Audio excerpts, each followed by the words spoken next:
ये बताइए आर.के. पटेल का विकास आपको कैसा लगा? ठीक। आर.के. पटेल जी का विकास जहाँ तक मैं बताऊँ अपने गांव से, मेरे घर के बगल में गौशाला बना हुआ है, जिसमें प्रत्येक एक जो पंचवर्षीय योजना जो आती है, एक पंचवर्षीय योजना में 500 गाय मेरे गांव के गौशाला में मर जाती है और भूखी तड़पा तड़पा के मारी जाती है। अन्य सरकारों में जब वो गाय काट के खाई जाती थी तो वो तो देखने को नहीं मिलती थी हमको, कैसे गई और कैसे खाई गई। लेकिन आज मैं देख रहा हूँ मेरे बगल में जो गौशाला है उसमें प्रत्येक वर्ष 300 गाय बेड़ी जाती है और जिसमें 150 गाय वापस निकलती है। वो भी ऐसी निकलती है कि अगर किसी के खेत में पहुंच जाए तो उसको अगर एक लठ मार दिया जाए तो वो भी मर जाएगी।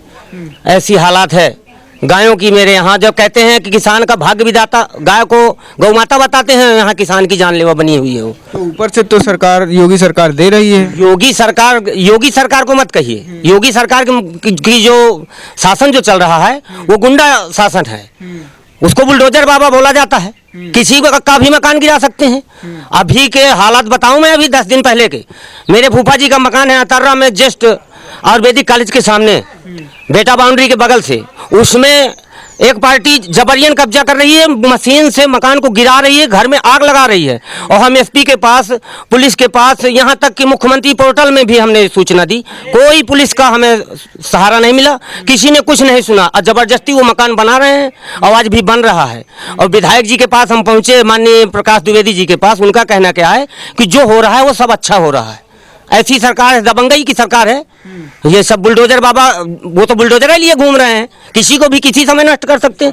और अब उनकी सत्ता है, और जिसकी सत्ता है उसके हाथ में सब कुछ है। वो तो चाहे मशीन से अपना ही वोट डाल लें, पूरा दूसरे को जीतने ही नहीं देंगे।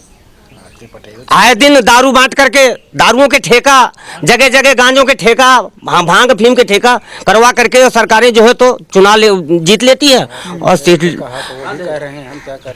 पटेल जी को मैंने स्वयं फोन किया था, आर.के. पटेल जी को, सांसद जी को मैंने स्वयं फोन किया। हमारे अरुण पटेल जी जो यहाँ के जिला पंचायत सदस्य हैं, उनके थ्रू मेरा फोन उनसे बात हुई तो उन्होंने ये कहा कि जब हमारे प्रकाश द्विवेदी जी उस पार्टी से लगे हुए हैं और वो कह रहे हैं कि काम सही हो रहा है तो फिर सही हो रहा है, हम क्या कर सकते हैं। अच्छा, तो ऐसी पार्टी को हम वोट दे करके क्या करेंगे? अपने गले की फांसी थोड़ी बनाएंगे। ये नशा फैला करके 70% आजकल जो एक्सीडेंट हो रहे हैं, जो महिलाएं मर रही हैं फांसी लगा करके और आग लगा करके, ये सब ये गवर्नमेंटें ही करवा रही हैं। जब ये नशा बेचती हैं, उसी नशे के बाद फिर उसी को पकड़ के फिर अंदर करो बाहर करो, ये केस वो केस, और यही तो हो रहा है आए दिन। इसलिए हम नशा मुक्त पार्टी, भय भूख भ्रष्टाचार मुक्त पार्टी, भारतीय शक्ति चेतना पार्टी के हमारे सांसद प्रत्याशी श्री राम सिंह गौर जी हैं, हम उन्हीं को अपना वोट सहमत करते हैं।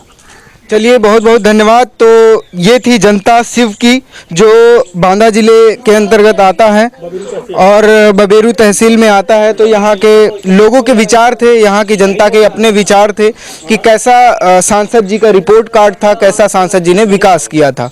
हमारा प्रयास कैसा लगा शिव गांव से कमेंट करके ज़रूर बताएं। बहुत बहुत धन्यवाद।